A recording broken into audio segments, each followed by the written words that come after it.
Welcome again in 10 minute biology. My self is Avinash Sharma. बेटा आज हम लोग करेंगे रिप्रोडक्टिव हेल्थ। चलिए लेट्स बिगिन, स्टार्ट करते हैं।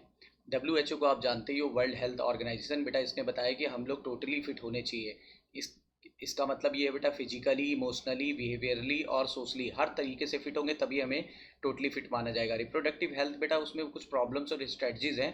इंडिया पहली ऐसी कंट्री है जहाँ पे पॉपुलेशन एक्सप्लोजन हुआ बेटा, इसीलिए वहाँ पर फैमिली प्लानिंग एक्ट चलाया गया 1951 में। रिप्रोडक्टिव हेल्थ बेटा जो होता है बहुत इंपॉर्टेंट है और ये जनरल हेल्थ से ही रिलेटेड है, कोई नया नहीं है। और इसको आजकल हम लोग ने इस प्रोग्राम को, जो फैमिली प्लानिंग एक्ट है बेटा, रिप्रोडक्टिव चाइल्ड हेल्थ केयर नाम से चलाने लगे हैं, यानी RCH प्रोग्राम के नाम से चलाने लगे। ठीक है। हेल्थ एंड एजुकेशन बेटा, ये यंग लोगों के लिए बहुत ही ज़रूरी है। मैरिजेबल एज जानना बहुत ज़रूरी है। चाइल्ड के बारे में बेटा मैच्योरिटी स्टेज में जानना बहुत ज़रूरी है, ये इसका प्राइम गोल है। ठीक है बेटा। Major taken by government. Government ने क्या किया? गवर्नमेंट बेटा पेपर छापती है, रेडियो चलाती है। ठीक है, तो देखो प्रिंट मीडिया, ऑडियो विजुअल।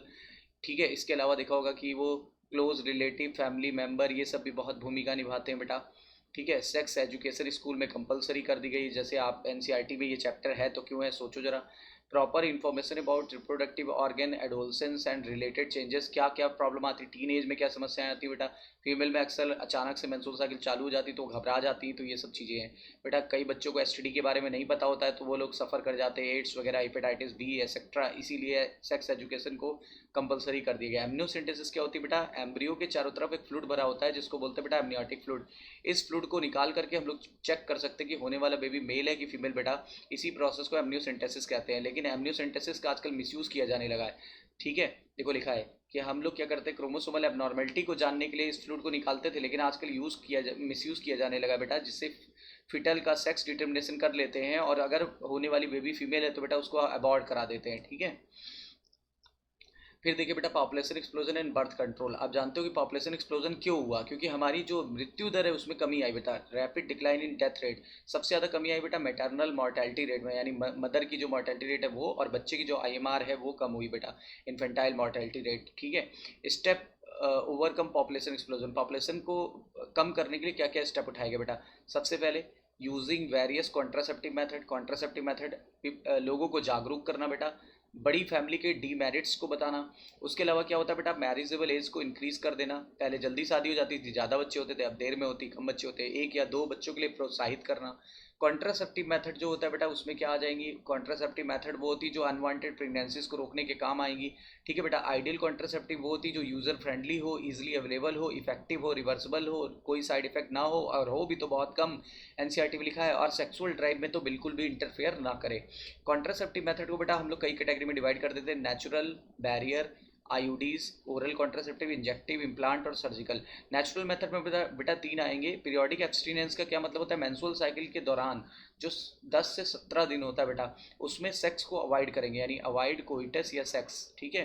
ताकि, क्योंकि इसी चांस में सबसे ज़्यादा फर्टाइल होने का चांस होता है, यानी कि फीमेल के प्रेग्नेंट होने का चांस सबसे ज़्यादा है, इसलिए इसको अवॉइड कर देंगे। कोइटस इंटरप्शन या विड्रॉवल इंटरप्शन में क्या होता है बेटा? पेनिस को हम लोग विड्रॉ कर लेंगे वेजाइना से जस्ट बिफोर द इजैकुलेशन। ठीक है। लैक्टेशनल एमिनोरिया में क्या करेंगे बेटा? जब कोई भी किसी भी फीमेल में पार्चुरेशन हो जाता है तो 6 महीने तक, लगभग लगभग 6 महीने तक मेंस्ट्रुअल साइकिल स्टॉप हो जाती है, उस समय ओवुलेशन नहीं होगा। इसीलिए क्या होता है, ये मेथड भी ठीक है, लेकिन ये सब, इनमें रिस्क बहुत ज़्यादा है। बैरियर मेथड में क्या होगा बेटा? कॉन्डम्स आएंगे, ज़्यादातर मेल यूज़ करते हैं, लेकिन आजकल फीमेल कॉन्डम भी आते हैं बेटा। लेटेक्स रबर या लेटेक्स सीड के बने होते हैं, या तो पेनिस या वजाइना पे इसको इंसर्ट किया जाएगा, या सर्विक्स ऑफ द फीमेल में यूज़ करते हैं। इससे फ़ायदा ये है कि STD भी रुक जाएगी। देखिए बेटा, ये मेल कॉन्डम है और ये फीमेल कॉन्डम है। डायाफॉर्म, सर्विकल कैप और वाउल्ट, ये सब फीमेल में यूज़ किया जाता है बेटा।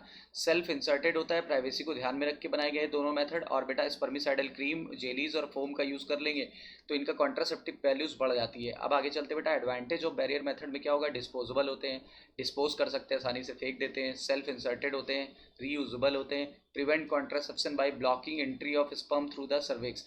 और IUD बेटा क्या होता है? इंसर्टेड बाय डॉक्टर और train nurses into the female through the vagina. IUD can be medicated, non medicated में लिप्स ऑफ लूप आएगा। कॉपर बेस में कॉपर T, कॉपर 7, मल्टीलोड 375 आएगा। और बेटा हार्मोन वाली में आ जाएगा प्रोजेस्टा सर्च और LNG 20। IUD जो होता है ये फैगोसाइटोसिस को बढ़ा देता है बेटा, यानी कि स्पर्म को मार के खा जाता है। ठीक है, यूट्रस में। और कॉपर जो होता है बेटा इसकी स्पीड को कम कर देता है, जिससे फर्टिलाइजेशन कैपेसिटी कम हो जाती है। हार्मोनल वाले एडिशनल काम ये करते हैं बेटा कि ये यूट्रस को अनसूटेबल बना देते हैं इम्प्लांटेशन के लिए और सर्विस को हॉस्टाइल कर देते हैं स्पर्म के लिए। आइडियल फीमेल के लिए बेटा ये होती है और ये डिले करने के काम आती प्रेगनेंसी को, और दो बच्चों के बीच में एक अंतर रखने के काम आती।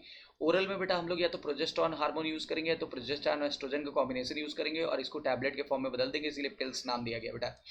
ये ज़्यादातर पिल्स जो डेली ली जाती है वो ओव्यूलेशन को रोकती है, वीकली वाली बेटा इम्प्लांटेशन को रोकती है। जैसे एग्जांपल है सहेली CDRI ने बनाई बेटा। अगर और ये करती क्या है, ये म्यूकस की क्वालिटी को चेंज कर देती है, म्यूकस को गाढ़ा बना देती है, जिससे स्पर्म इंटर नहीं कर पाएगा बेटा। और क्या होती है, प्रोजेस्टेरॉन या दोनों टैबलेट्स का कॉम्बिनेशन अगर हम लोग 72 आवर्स ऑफ कोइटस के अंतर्गत ले लेते हैं तो बेटा इसको बोलते हैं इमरजेंसी कॉन्ट्रासेप्टिव पिल्स, जैसे कि रेप केस वगैरह में। और सर्जिकल मेथड में क्या आ जाएगा बेटा, इसको टर्मिनेशन मेथड भी बोलते हैं या स्टरलाइजेशन मेथड भी होता है। और बेटा इसमें वैसेक्टोमी मेल में यूज़ करेंगे, उसमें वास्ट डिफरेंस को कट करके बांध देंगे। और देखिए ये लिखा है वैसेक्टोमी में वास्ट डिफरेंस कट करके बांध दिया जाता है, ठीक है। एक छोटा सा चीरा लगाते हैं स्क्रोटम में, क्लियर। और ट्यूबेक्टोमी में बेटा वास्ट यहाँ पे फीमेल की जो ट्यूब होती है जिसको बोलते हैं फैलोपियन ट्यूब या ओविडक्ट, उसको सर्जिकली काट के बांध देते हैं। दोनों ही टेक्निक में बेटा क्या होगा, हाईली इफेक्टिव है लेकिन रिवर्सिबिलिटी बहुत पुअर है। साइड इफेक्ट क्या होते हैं, it is very important to selection the contraceptive method. बोलते हैं कॉन्ट्रासेप्टिव मेथड को डॉक्टर से कंसल्ट करके ही लेना चाहिए, वरना इसके बुरे प्रभाव भी हो सकते हैं, जैसे nausea, abdominal pain, break through bleeding, irregular menstrual cycle, even breast cancer भी हो जाता है।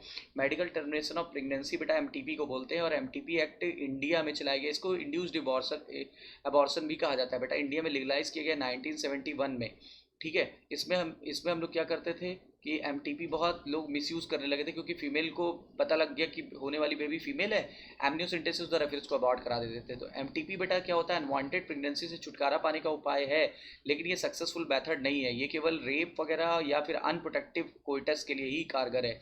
फिर लिखा है when pregnancy continuation could be even fatal to the mother, यानी कि जब मदर और बच्चे दोनों को घाटा है बेटा, दोनों की जान पे बना है, तब ये करेंगे। और MTP जो होता है रिलेटिवली फर्स्ट ट्राइमेस्टर यानी 12 हफ्तों तक सेफ है, सेकंड ट्राइमेस्टर में बेटा रेस्क्यू हो जाती है, और थर्ड ट्राइमेस्टर में तो बिल्कुल नहीं कर सकते। STD को बेटा VD वेनिरियल डिजीज या RTI यानी रिप्रोडक्टिव ट्रैक्ट इन्फेक्शन भी बोलते हैं। कुछ STD को नाम दिए हैं, जैसे gonorrhoea, syphilis, genital herpes, chlamydiasis, genital wart, trichomoniasis, hepatitis B and AIDS. Hepatitis B और एड्स बेटा बहुत ही जल्दी फैलता है, और ये इंजेक्शन द्वारा फैल जाता है। इंजेक्शन निडल को यूज़ करने से, सर्जिकल इंस्ट्रूमेंट से यूज़ करने से फैल जाता है बेटा, ब्लड देने से फैल जाता है, मदर से बच्चे में फैल जाता है। दोनों का मोड ऑफ ट्रांसमिशन सेम है, एक्सेप्ट जेनाइटल हर्पीज। देखो बेटा जो H से स्टार्ट होंगे, HIV, हर्पीज और हेपेटाइटिस B, इनको छोड़ दें तो बाकी सब क्यूरेबल है बेटा, अगर पता चल गया जल्दी तो।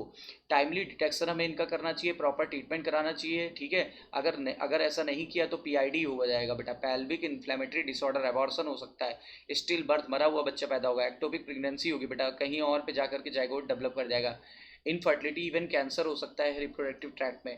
इन्फेक्शन को कैसे रोका जा सकता है बेटा, मल्टीपल पार्टनर ना हो, कॉन्डम्स का उपयोग करें, अच्छे डॉक्टर के पास जाएं, ठीक है, अगर संदेह हो तो, और प्रॉपर इलाज कराएं बेटा। इनफर्टिलिटी का सबसे बड़ा उपाय है बेटा क्या, जब 2 साल तक कोई भी कपल साथ रह रहा हो और माँ बाप न बन पाए तो उसको बोलते हैं इनफर्टिलिटी। इसके लिए आजकल हम लोग ART का इस्तेमाल करते हैं, असिस्टेड रिप्रोडक्टिव टेक्निक। उसमें सबसे पहले आएगा बेटा IVF-ET, in vitro fertilisation embryo transfer. मतलब हम लोग क्या करेंगे, ओवम ले लेंगे वाइफ या डोनर से, और स्पर्म ले लेंगे हस्बैंड या डोनर से, और उसके बाद उसको टेस्ट ट्यूब में फर्टिलाइज करा देंगे बेटा, तो इसको बोलते हैं इन विट्रो फर्टिलाइजेशन। और फिर बेटा एम्ब्रियो को ट्रांसफर कर देंगे। एम्ब्रियो में जाइगोट या अर्ली एम्ब्रियो जब 8 ब्लेस्टोमियर या उससे कम हो तो बेटा ट्रांसफर करते हैं फैलोपियन ट्यूब में, इसलिए इस मेथड को बोलते हैं बेटा जिफ्ट, ZIFT, जाइगोटिक इंट्राफैलोपियन ट्रांसफर। यदि 8 से ज़्यादा हो गया और 32 से कम है तो बेटा IUT बोलेंगे। IUT का पूरा नाम होता है इंट्रा यूट्राइन ट्रांसफर, ठीक है बेटा। गिफ्ट का क्या मतलब होता है, अगर कोई फीमेल अगर ओवम नहीं बना पा रही है तो बेटा ओवम उसको दे देंगे बाहर से, तो इसी को बोलते हैं गिफ्ट। ICSI क्या होता है बेटा, इसमें हम लोग क्या करेंगे, स्पर्म को इंजेक्शन में भर लेंगे और ओवम के अंदर डाल देंगे, और लेबोरेटरी में जाइगोट बन जाएगा, फिर उसको ट्रांसफर कर देंगे। आर्टिफिशियल इंसेमिनेशन का मतलब होता है बेटा आर्टिफिशियली किसी और से स्पर्म ले लें और किसी और फीमेल के अंदर ट्रांसफर कर दें, तो इसको बोलते हैं IUT यानी इंट्रा यूट्राइन इंसेमिनेशन। बेटा IUT नहीं है, IUI है, इंट्रा यूट्राइन इंसेमिनेशन, और इसको वजाइना या यूट्रस के अंदर ट्रांसफ़र करते हैं। इन सभी टेक्निक्स में बेटा बहुत ज़्यादा प्रोफेशनल की ज़रूरत पड़ती है, बहुत ही सोफेस्टिकेटेड इंस्ट्रूमेंट, महंगे इंस्ट्रूमेंट की ज़रूरत पड़ती है, इसीलिए बहुत ही कॉस्टली है। और बेटा ज़्यादातर डेवलप्ड कंट्री में ही है, आजकल कुछ डेवलपिंग कंट्री में भी आ गया। इमोशनल, रिलीजियस और social factor also prevent the adoption of the these method. ठीक है बेटा, चलिए तो 10 मिनट बायोलॉजी में आपने सीख लिया एक चैप्टर। ठीक है बेटा, कभी भी कहीं भी रहिए 10 मिनट बायोलॉजी आप देख सकते हैं। ओके बेटा, all the best, take care, फिर मिलते हैं।